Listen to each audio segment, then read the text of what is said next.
مونږه بوټ سټریپ انسټالیشن وکړو او د هغې سره مونږ چې دی د بوټ سټریپ آیکانز هم ایډ کړو. اوس ګورئ چې مونږ دا څه ایډ کړي دي ته دا کار کوي که نه کوي، صحیح یې ایډ کړي که نه. نو دې دپاره به زه بوټ سټریپ ته راشم او د دې ځای نه به زه څه ټکسټ کاپي کړم یا دغه ته کمپوننټ ته به راشم، یو کمپوننټ به پکې ولګوم او هغه کمپوننټ به مونږ راواخلو نیو بار اینډ ټیپس ته به راشو هیډر، کوم نیو بار چې دی هغه به پکې ایډ کړو. نیو بار چې ایډ کوو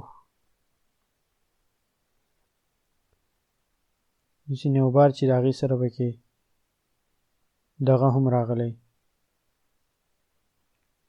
نیو بار دا دی، دا به کاپي کړو او دلته کې به دې له بل لیک ورکړو چې سپورټس ایونټس ټایټل به ورکړو او دا به دلته پیسټ کړو. دلته کې دې ته نیو بار راغلی دی کار کوي، مطلب دا چې بوټ سټریپ ورته صحیح ایډ شوی.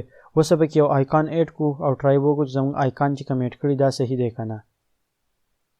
دا آیکان ما راواغستو او دا کلاس چې دی دا ما کاپي کړو او د کاپي کولو نه پس په دا آیکان چې دی دا به زه دلته کې په لیسټ آیټم کې په مینیو کې ایډ کړم،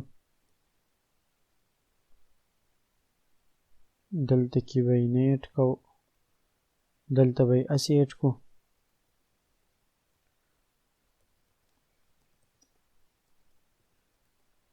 او اوس به یې ټرای کړو چې دلته کې راغلی که نه.